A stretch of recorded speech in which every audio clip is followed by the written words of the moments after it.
मैं ज्योतिर्विद डॉक्टर गजेंद्राचार्य, प्रकाशक विशाल ज्योतिष कार्यालय 20-30/3, बोध गया मठ, बैजनाथ कमच्छा, वाराणसी से यूट्यूब चैनल के माध्यम से आज अपने सभी सब्सक्राइबर लोग के लिए तथा संपूर्ण जनमानस हेतु अपनी 25 रचनाओं में यह स्वर्णिम रचना बृहद ज्योतिष रहस्य है, जो कि 5151 पृष्ठों में शुद्ध हिंदी भाषा में 5 खंडों में विभक्त है। इस ज्योतिष महाग्रंथ बृहद ज्योतिष रहस्य के अंतर्गत आप लोगों को जन्म कुंडली के 7वें भाव में सूर्य तथा मंगल ग्रह को बैठने का फल स्पष्ट शब्दों में दर्शाने जा रहा हूं। 7वां भाव, जन्म कुंडली का 7वां भाव अर्थात दाम्पत्य व पत्नी भाव में सूर्य और मंगल का मेल होने से जातक की पत्नी लक्ष्मी के समान दोनों कुल में सदा ही सम्मान प्राप्त करने वाली होती है। जातक की कुंडली में भले ही मांगलिक दोष लगेगा, लेकिन धन संपदा तथा प्रतिष्ठा में इससे निरंतर वृद्धि होगी। भगवान शिव की पूजा अर्चना जातक को पत्नी सहित श्रद्धा पूर्वक नित्य करने से पापक ग्रहों की छाया किसी भी स्थिति में नहीं रहेगी। सूर्य तथा मंगल के मेल से यहाँ जातक को पारिवारिक सुख, व्यापार में विकास, आत्मिक सुख और गृहस्थी वातावरण शांतिमय होना अनिवार्य समझना चाहिए। मेष राशि के सूर्य तथा मंगल 7वें भाव में एक साथ होने से दाम्पत्य जीवन में तनाव अवश्य ही आते हैं। पत्नी को शारीरिक कष्ट की प्रबलता तथा अत्यधिक मानसिक तनाव विवाह से 4 या 5 वर्षों तक रहा करते हैं। उसके आगे सामान्य जीवन यापन होता रहता है। इस प्रकार युवावस्था देखते ही देखते जातक का निकल जाना स्वाभाविक बात होती है तथा मध्यावस्था के उपरांत उपरोक्त दोनों ग्रहों के कारण किसी भी प्रकार के दुख तकलीफ नहीं होते हैं। वृद्धावस्था में फिर आध्यात्मिक सुख ऐसे प्राप्त होते हैं जैसे मानो ईश्वर प्रत्यक्ष दर्शन दे रहे हैं। पत्नी से अत्यंत मधुर संबंध मृत्यु पर्यंत रहता है और स्पष्ट शब्दों में आप लोग यह समझ सकते हैं कि जन्म कुंडली का 9वां भाव अर्थात भाग्य व धर्म भाव के स्वामी बुध ग्रह हों और धन भाव के स्वामी मंगल ग्रह हों तो 7वां भाव स्थित सूर्य तथा मंगल के प्रभाव से जातक को 21वें वर्ष के उपरांत धनोपार्जन करने का अवसर प्राप्त होता है। विद्योपार्जन करते हुए भी यह जातक धनोपार्जन कर सकता है।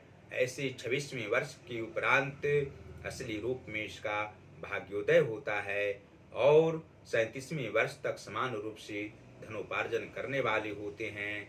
38वें वर्ष से 53वें वर्ष के मध्य में जातक विशेष धनोपार्जन करते हुए आत्मिक सुख पारिवारिक क्षेत्र में प्राप्त करते हैं। मित्रजनों की अधिकता इस मध्यकाल में अवश्य ही रहा करती है। धन का अभाव जातक को किसी भी काल में नहीं रहना तथा वृद्धावस्था में अन्य पारिवारिक सुख, धार्मिक क्षेत्र में भी अभिरुचि इस जातक को रहा करती है। और जन्म कुंडली के 11 भाव अर्थात लाभ व ऐश्वर्य भाव के स्वामी सूर्य ग्रह हों तथा 5म अर्थात विद्या व संतान भाव के स्वामी शनि ग्रह हों कुंडली में तो 7वां भाव स्थित सूर्य तथा मंगल के प्रभाव से जातक को लाभ किसी भी कार्य में होना स्पष्ट है। अन्य प्रकार की परेशानियों की सामना करते हुए भी जातक प्रसन्न रहने वाले होते हैं। धनोपार्जन करने में किसी भी प्रकार की तकलीफ को झेलने वाले होते हैं। मानसिक तनाव रहने पर भी आध्यात्मिक क्षेत्र में जातक को ज्यादा अभिरुचि रहा करती है। देवी देवताओं पर विश्वास करने वाले होते हैं। ये जातक अपनी प्रतिष्ठा प्राप्त करने के लिए अनेकों अविस्मरणीय कार्य करने की क्षमता वाले होते हैं। संतान सुख इन्हें अवश्य होते हैं और पुत्र एवं पुत्री का सुख अवश्य ही प्राप्त करते हैं।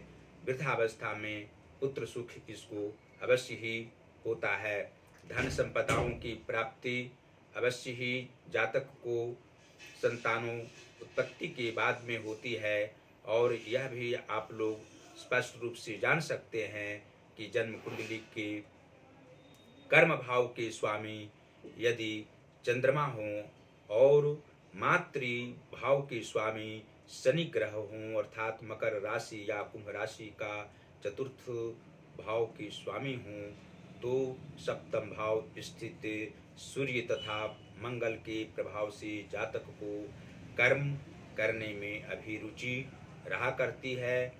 कर्म क्षेत्र में बाधा आने पर भी यह जातक अपने मन में किसी भी दुख को तकलीफ को रखने वाले होते हैं। अपनी बातों को किसी भी व्यक्ति के सामने प्रकट करने वाले नहीं होते हैं। मातृ सुख तो अवश्य होता है, लेकिन इनकी माता को शनि के प्रभाव से शारीरिक कष्ट अवश्य ही रहा करता है और इनकी माता को अंत अवस्था तक शारीरिक कष्ट रहना ज्योतिषीय दृष्टिकोण से स्पष्ट है। अंत में फिर आप लोगों को हम यह दर्शा सकते हैं कि जन्म कुंडली के सहज व पराक्रम भाव के स्वामी यदि गुरु बृहस्पति हों और छठवें भाव अर्थात शत्रु व रिपु रोग भाव के स्वामी गुरु बृहस्पति हों, अर्थात धनु राशि का तृतीय भाव हो और द्वादश मीन राशि का छठवें भाव हो, तो सूर्य और मंगल सप्तम भाव में बैठे रहने के कारण जातक को पारिवारिक सुख अवश्य प्रदान करते हैं और बाहरी क्षेत्र में भी प्रतिष्ठा जातक को ये दोनों सूर्य तथा मंगल ग्रह अवश्य ही प्रदान करते हैं। मित्र सुख की प्राप्ति होती है। धन संपदाओं का अभाव किसी भी काल में नहीं रहता है और जन्म कुंडली के अष्टम भाव के स्वामी शुक्र ग्रह हों तथा द्वादश भाव के स्वामी बुध ग्रह हों, तो सप्तम भाव स्थित सूर्य तथा मंगल के प्रभाव से जातक को नाना प्रकार के सुख मध्यावस्था में प्राप्त होते हैं। मुख्य रूप से 42वें वर्ष से लेकर 55वें वर्ष के मध्य में अनेकों प्रकार के सांसारिक कार्यों में अभिरुचि रखने वाले ये होते हैं और आगे की अवस्थाओं में अर्थात वृद्धावस्था आने पर जातक को पारिवारिक क्षेत्र में आत्मिक खुशी प्राप्त होती है।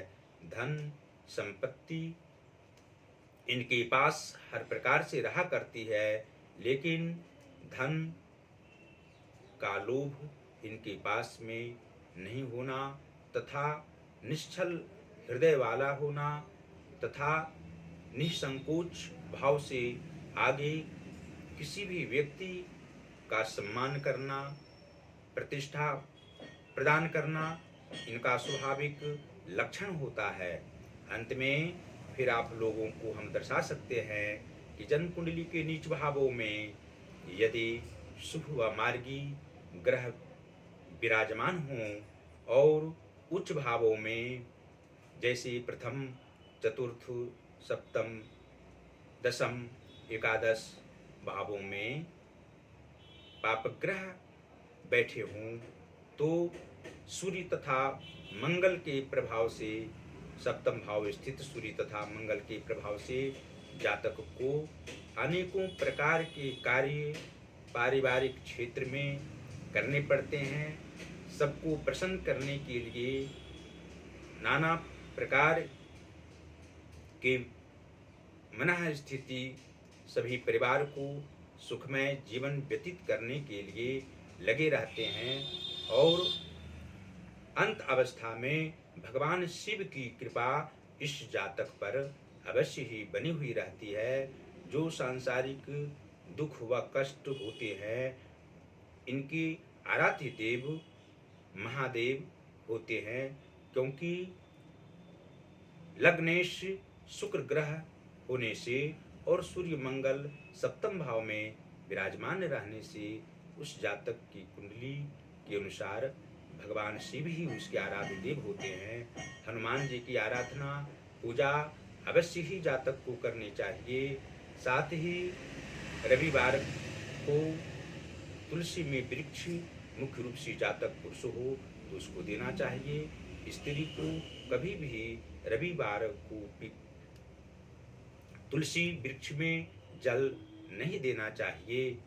और अंत में फिर आप लोगों से हम अवश्य ही अनुरोध करेंगे कि हमारी जो 25 रचनाओं में मुख्य रचना बृहद ज्योतिष रहस्य है, स्वर्णिम रचना है, इसको आप लोग अवश्य ही मंगवाने का प्रयास करें।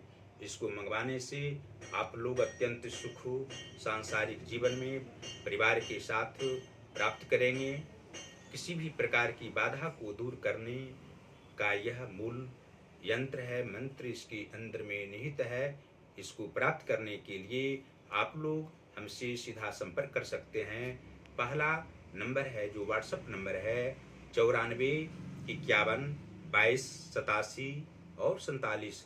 दूसरा नंबर है जो जियो का नंबर है, जो पेटीएम नंबर भी हमारा है 88 40 76 17 और 92। हमारी सभी रचनाओं को आप लोग गूगल पर भी देख सकते हैं। गूगल पर हमारा वेबसाइट है प्रकाशक विशाल ज्योतिष कार्यालय, और फेसबुक पर भी आप लोग हमारी वीडियो को देख सकते हैं, अनुकरण हमारी सभी बातों को कर सकते हैं। आप लोग हमारी वीडियो को अवश्य ही लाइक करें। जो हमारा ज्योतिष महाज्ञान चैनल है उसको सब्सक्राइब करें, घंटे का बटन दबाना कदापि ना भूलें और हमारी वीडियो को शेयर करना भी आप लोग कदापि ना भूलें। देवाधिदेव महादेव श्री काशी विश्वनाथ जी और माता अन्नपूर्णा, साथ ही संकट मोचन भगवान हनुमान जी आप लोगों का संकट दूर करते रहेंगे। आप लोग सदैव प्रसन्न रहेंगे, स्वस्थ रहेंगे, निरंतर परिवारगण के साथ खुशियों में आनंदित होते रहेंगे। धन्यवाद।